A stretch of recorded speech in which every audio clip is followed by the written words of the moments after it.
And now I'm recording. Stephen E. Arnold, you've been my virtual CTO, Chief Technology Officer guru, for over 20 years. You're a member of the steering committee for Web 3.0 that is in the process of trying to develop funding for the initial architecture.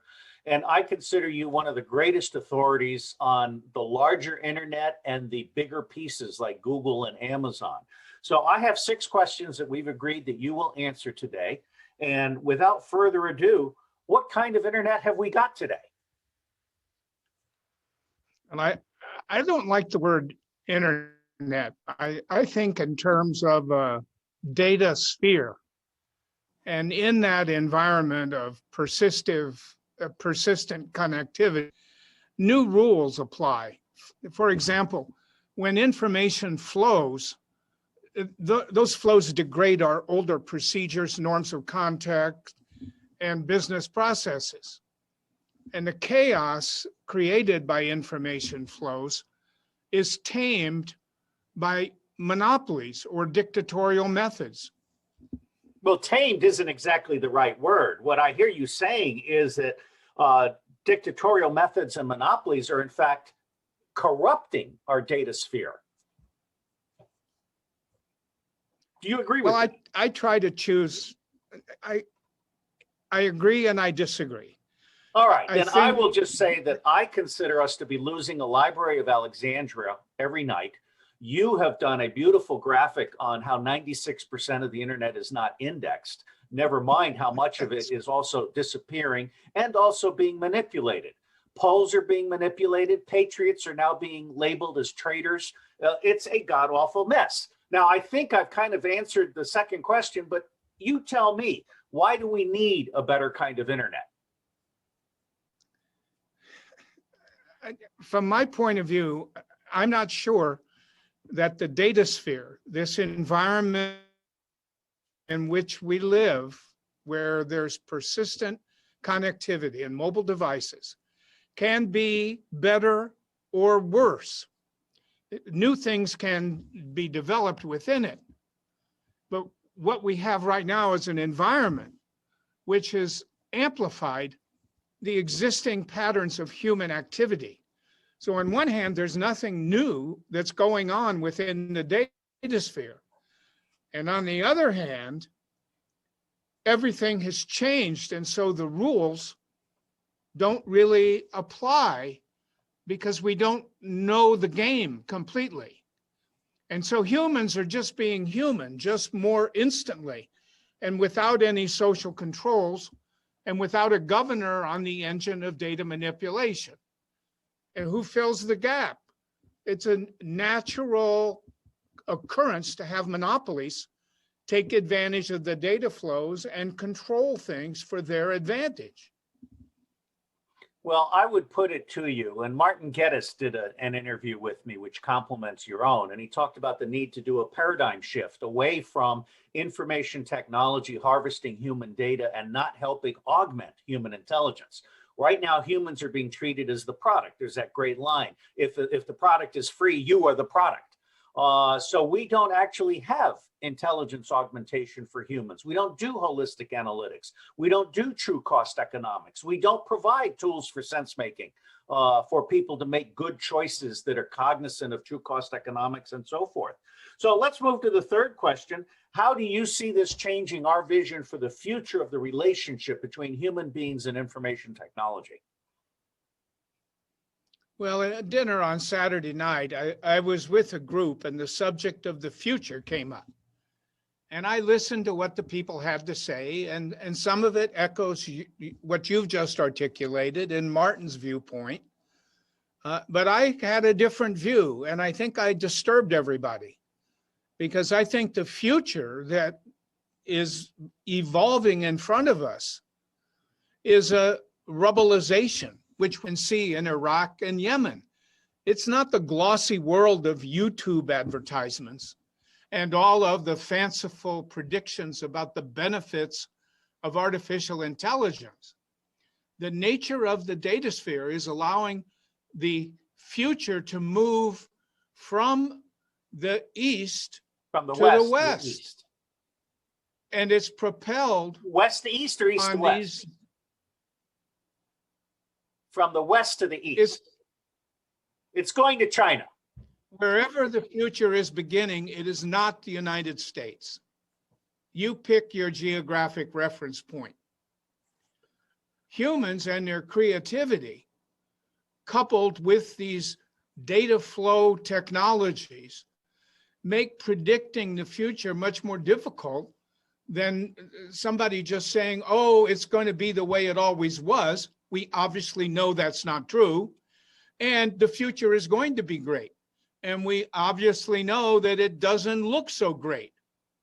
All I can say is that the future will be different from today, and I think it is less glamorous.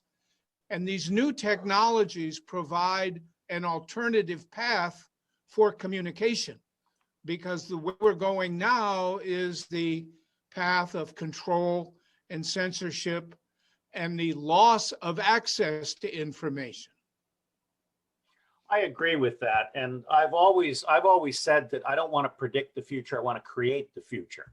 And I think about creating the future by empowering humans with the power that information gives, to paraphrase Thomas Jefferson.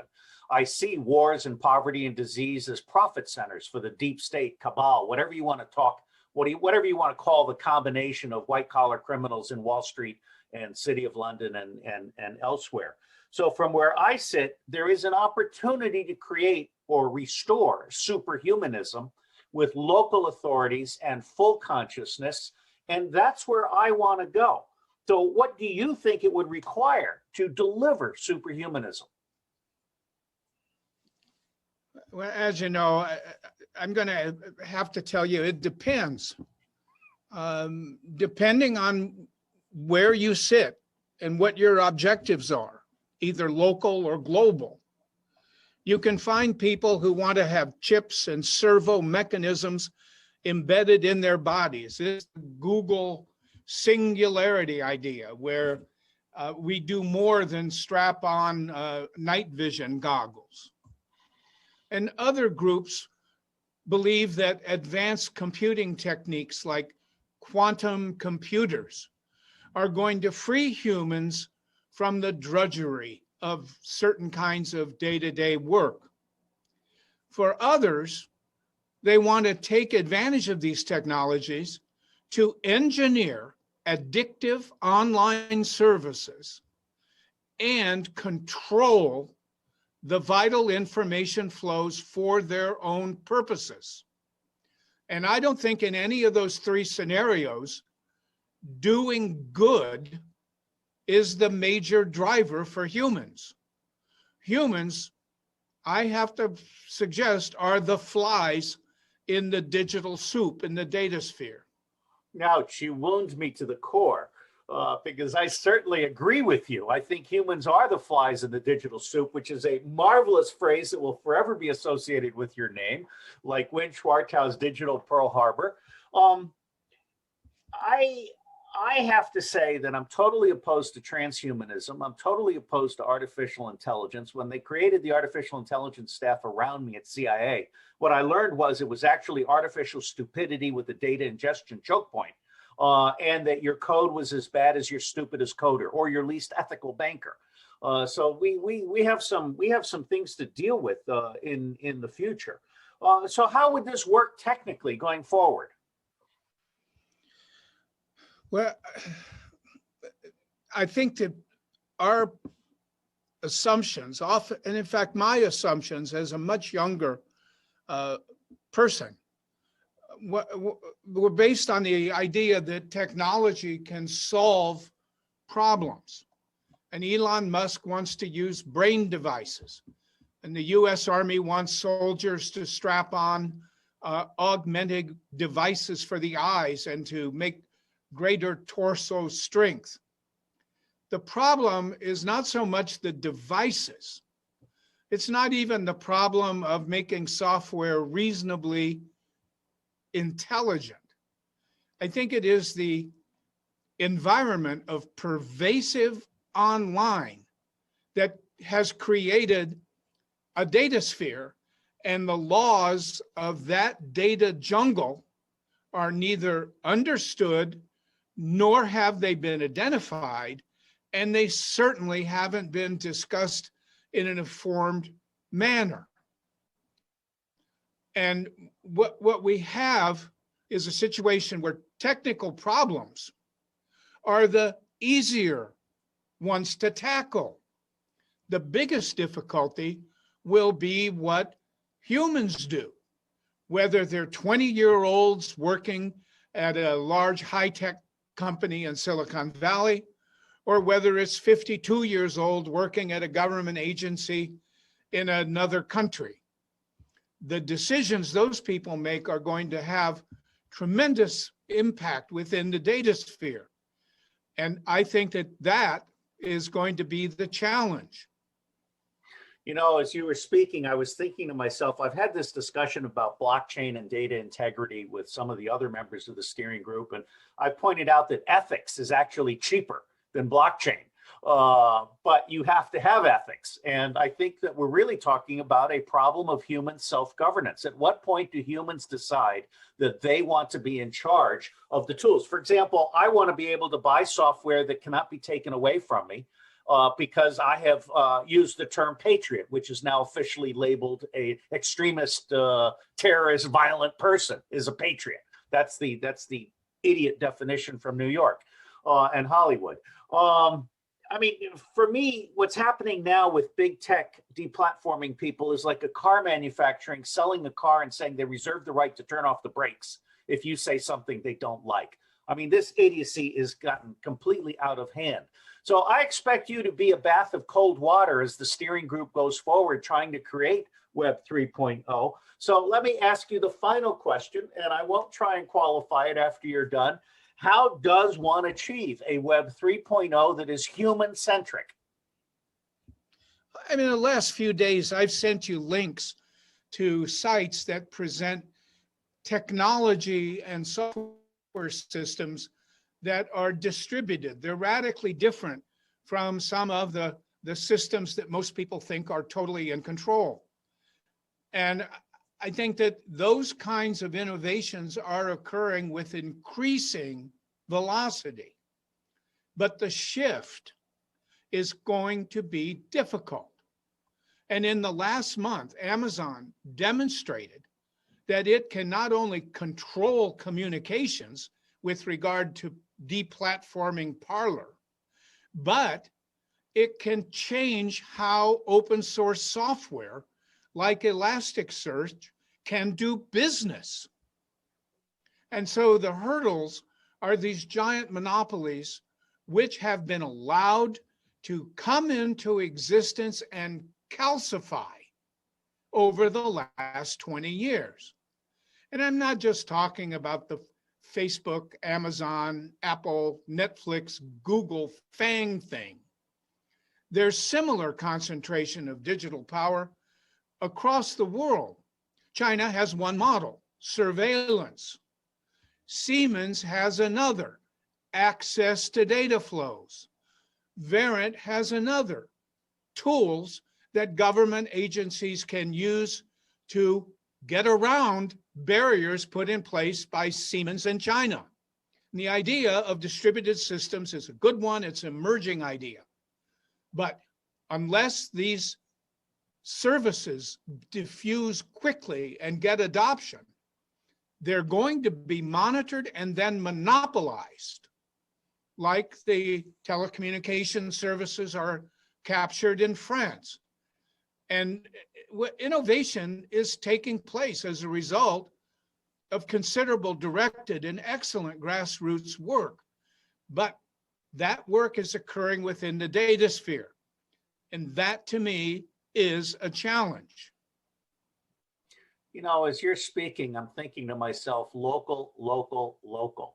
I am part of the sheriff's movement. I'm a member of the Constitutional Sheriffs and Peace Officers Association, and I'm trying to get the pastors to create something similar. And what you and our Belgian engineer and others are saying is that we need basically county level, district level networks that are controlled by the people in those counties who can then say to outsiders, these are our terms for connecting. It's not quite balkanization, but more of a localization. Do you have any final word for us on the future of information technology as you draw into real retirement after a 40-year career? Well, it's closer to 50 years. And as you know, I'm pulling together a group of observations, and I'm going to present these as axioms or observations about this data sphere idea. Because we're right now in a situation like the fish in a fish tank at a Chinese restaurant.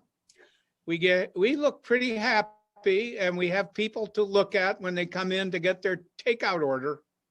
But at the present time, a customer can come in and say, I want that one.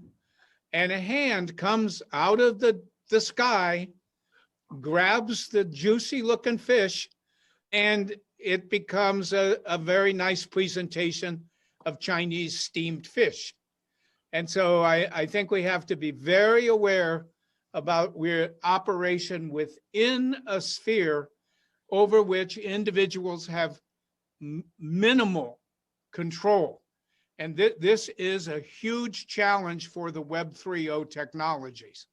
Because if Amazon can control Elastic and deplatform people, any comparable company can do the same thing. And that is a power not even governments have. I think Trump would be very amused by your associating deplatforming and digital assassination with Chinese takeout. That is the last word. That's the image. Yeah, I gave you the digital soup in which you're going to end up, and your life is essentially within that fish tank in a Chinese restaurant. And I don't use the reference to China lightly.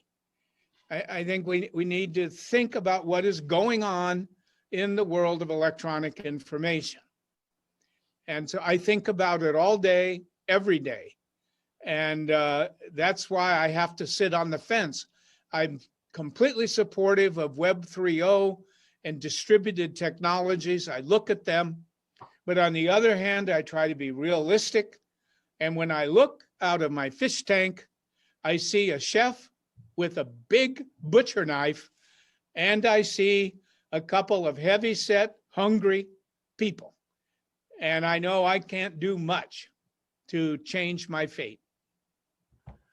That's the last word. Steve Arnold from Arnold Information Technology, whose axioms of the infosphere, data sphere, will soon be available. Thank you, sir. Thank you, Robert.